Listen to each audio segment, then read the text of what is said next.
Olá pessoal, como vão? Eu sou Luiz Felipe Abad, faço parte do time de autores de matemática do PH Sistema de Ensino e hoje a gente está aqui para conversar um pouquinho com vocês sobre a teoria de resposta ao item, ou TRI, que é o modelo matemático usado no Enem para o cálculo das notas dos candidatos, ok? Hoje o objetivo não é entrar a fundo no modelo matemático, até porque é um estudo matemático complexo e talvez não seja nem o objetivo nosso que os nossos alunos, nossos estudantes tenham conhecimento profundo disso, mas é bom que todos tenham uma noção, né, pelo menos dos princípios básicos, desse princípio, desse teorema, dessa teoria, desse modelo, para que se tenha uma noção de como a nota do Enem é calculada, ok? Bom, esse é o modelo estatístico que é usado no cálculo das notas do Enem, e aí a gente está falando das provas objetivas das 4 áreas do conhecimento: matemática, linguagem, ciências da natureza e ciências humanas. Em redação isso não aplica, tá? E diferentemente da teoria clássica dos testes, que calcula o desempenho dos alunos em função exclusivamente do número de acertos de uma determinada prova, a teoria de resposta ao item se baseia no cálculo do desempenho do aluno, nas habilidades do aluno, tá? E em algumas características de cada um dos itens da prova.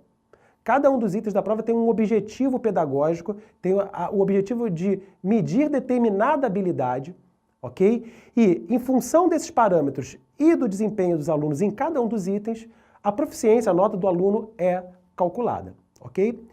E quais são as características, como é que a TRI qualifica cada item da prova? Tá? Os 3 parâmetros de qualificação são o grau de dificuldade, ou seja, se a questão é fácil, média ou difícil, o poder de discriminação, ou seja, o poder que a questão tem de separar aqueles alunos de maior proficiência dos de menor proficiência, e o que nós chamamos de probabilidade de acerto ao acaso.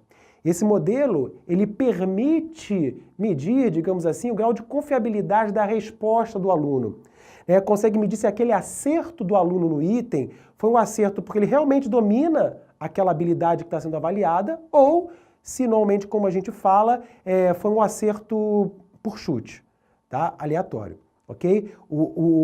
A TRI, esse modelo, ele permite esse tipo de análise, tá? Nesse modelo, as notas, né, no Enem, e vocês veem isso ao longo dos anos, elas podem variar de 0 a 1000, o que não quer dizer que a nota mínima seja 0, nem que a nota máxima vai ser 1000, ok? Ou seja, o aluno que errar todas as questões, ele não vai tirar obrigatoriamente 0, e aquele que acertar todas as questões não vai tirar obrigatoriamente a nota 1000. Até para exemplificar isso, nós temos aqui as escalas de notas, de proficiências máximas e mínimas do ano de 2017. Então você percebe, por exemplo, que na área de ciências da natureza, a nota mínima, ou seja, aquele aluno que errou todos os itens, ele teve uma pontuação de 298. E a máxima, ou seja, aquele que gabaritou a área do conhecimento, que acertou as 45 questões, 45 itens da área de ciências da natureza, teve uma pontuação de 885,6. Tá? Se pegar lá um outro exemplo, matemática teve um mínimo de 310 e um máximo de 993. Ok? Então as notas variam de 0 a 1000, mas não quer dizer que a nota mínima vai ser 0 obrigatoriamente, ou que a nota 1000 vai ser atingida por aqueles que acertaram toda a prova. Tá bom? O mais importante, talvez essa seja a principal mensagem do nosso bate-papo de hoje, é que o desempenho do aluno numa determinada área do conhecimento está diretamente ligado à coerência pedagógica das suas respostas. Ok? O padrão de respostas do aluno, do candidato, ao longo dos 45 itens daquela área do conhecimento, tem que ter uma coerência pedagógica. Ou seja, espera-se que os alunos acertem mais determinados itens do que outros. Espera-se que um aluno acerte um determinado item da prova, que tem um nível de dificuldade alto, também acerte questões com um nível de dificuldade abaixo dele. E isso a gente vai ver assim, com bastante clareza num exemplo que a gente vai dar daqui a pouquinho, tá? E por conta dessa coerência pedagógica, é possível, nesse modelo, que estudantes com o mesmo número de acertos obtenham pontuações diferentes nessa prova. Ou até pode acontecer de um aluno ter acertado menos itens do que outro, mas ter uma nota maior, tá? É importante que a gente saiba que esses 3 parâmetros, o nível de dificuldade, o poder de discriminação e a probabilidade de acerto ao acaso, são características que os itens têm que são dados a partir de pré-testes. O banco de questões que alimentam, né, as avaliações, os exames do Enem, eles são pré-testados, tá? Eles passam por aplicações em outras instituições e em função das respostas, dos resultados obtidos nesses pré-testes, esses itens são qualificados, né, nesses 3 parâmetros. Ok? Então vamos dar uma olhadinha aqui num exemplo bastante ilustrativo, bastante claro, que vai ajudar a gente a entender um pouquinho do que a gente chama de coerência pedagógica. Um exemplo que mostra 4 candidatos que, na prova de matemática do Enem 2012, acertaram 20 itens, ok? Dos 45 dessa área do conhecimento. Só a título de ilustração, a nota máxima foi 955 e a nota mínima foi 277,2 no Enem de 2012, na matemática do Enem 2012. Tá? Então esses 4 candidatos, eles acertaram 20 pontos, 20 questões cada um. Então pela teoria clássica dos testes, como eles acertaram o mesmo número de questões, eles teriam a mesma nota. Tá? O que não vai acontecer quando a gente aplica a TRI. Então observa, a gente ordenou os itens em função do seu nível de dificuldade. Então os 15 primeiros itens aqui são os itens mais fáceis da prova, os próximos 15 são de dificuldade média, e os últimos 15, os de dificuldade alta, ok? Bom, o que aconteceu com a primeira candidata? Repara que ela acertou as 20 primeiras questões da prova, ou seja, que acertou as 20 questões mais fáceis da prova. A partir daqui, ela já começou a apresentar uma certa dificuldade e ela não conseguiu acertar mais nenhum item. Repara que dentro do padrão de resposta dela, a gente observa uma coerência pedagógica muito alta, né? Ela acertou as mais fáceis e errou as mais difíceis, que é o que a gente espera de um candidato, né? Que ele tem um certo nível, né, de proficiência, que até ali ele acerta as questões. Depois disso ele tem uma maior dificuldade e por isso ele erra. Ele erra os itens acima desse nível. Então ela teve, dentro da TRI, uma nota calculada aqui em 73,8. Agora observa o segundo candidato. O segundo candidato também acertou os 20 itens, mas repara, ele errou os itens iniciais, que são mais fáceis, e os 20 que ele acertou são os 20 intermediários. Ele tem uma coerência pedagógica menor do que a candidata anterior. Porque se ele acerta esses itens aqui, que são itens de dificuldade média, era de se esperar que ele acertasse também itens de dificuldade menor. Então, entende-se que esses acertos, por exemplo, esse acerto aqui, né, ele talvez não seja pelo fato do aluno, do candidato, dominar essa habilidade. Né? Pode ter acontecido aqui, já que ele errou tantas questões fáceis, né, pode ter acontecido aqui ter sido um acerto ao acaso, um chute.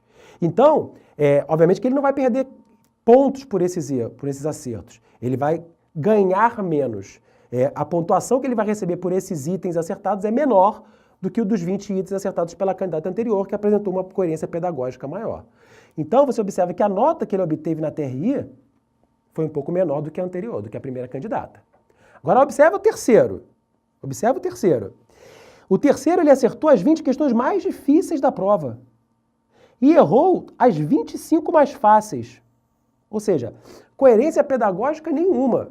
Muito provavelmente, se ele errou todas essas questões aqui, ó, que eram as mais fáceis da prova, ele não domina habilidades básicas. Então, provavelmente, esses acertos que ele teve nas questões mais difíceis foram acertos casuais. Então, de novo, coerência pedagógica baixa, observa a nota dele, ó, 333,2. E a última candidata, ela, quando você observa, repara que das 20 que ela acertou, a maioria delas está no grupo de questões mais fáceis, apesar de ter cometido aqui 2 errinhos aqui, isso pode acontecer, né? Algumas estão aqui no nível de dificuldade médio e uma ou outra no nível de dificuldade difícil. Ela não foi tão coerente como a primeira, né, que, digamos assim, teve ali a perfeição de coerência pedagógica, mas também foi uma coerência alta, porque o maior número de questões acertadas está no nível baixo, depois no médio, depois no difícil. Repara que a nota dela na prova não é tão alta quanto a primeira, mas está acima dos outros 2. Então, gente, a questão é exatamente essa, é a questão da coerência pedagógica das respostas do candidato. Isso influencia demais no cálculo da nota. Então você observa que alunos com o mesmo número de questões acertadas podem ter notas diferentes. E às vezes um acertou 20 e o outro acertou 19 e o de 19 teve uma coerência maior e teve uma pontuação maior, ok? Aqui um gráfico rápido sobre o Enem 2003, só para vocês terem uma noção. Quando você pega o número de acertos da prova, então você tem ali, observa aqui, por exemplo, se você pegar os candidatos que acertaram 27 questões, repara que as notas,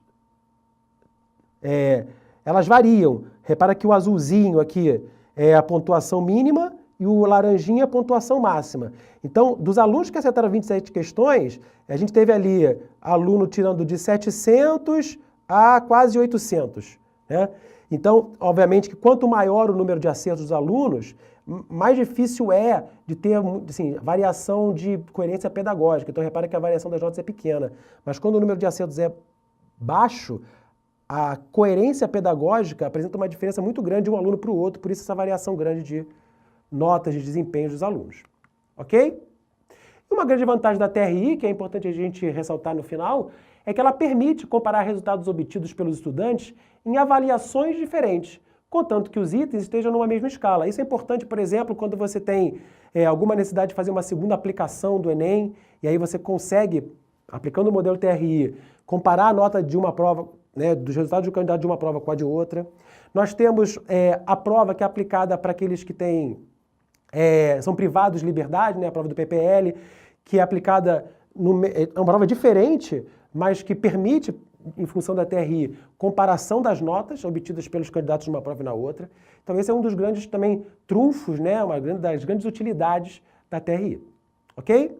Bom, a gente espera que com isso a gente tenha esclarecido um pouquinho sobre esse modelo matemático, né, que na verdade não é aplicado só no Brasil, no mundo inteiro se aplica a TRI, é super confiável, e a gente espera que com esse breve esclarecimento a gente tenha ajudado aí a mostrar para vocês como é que a nota, né, pelo menos em parte, do Enem é calculada, ok?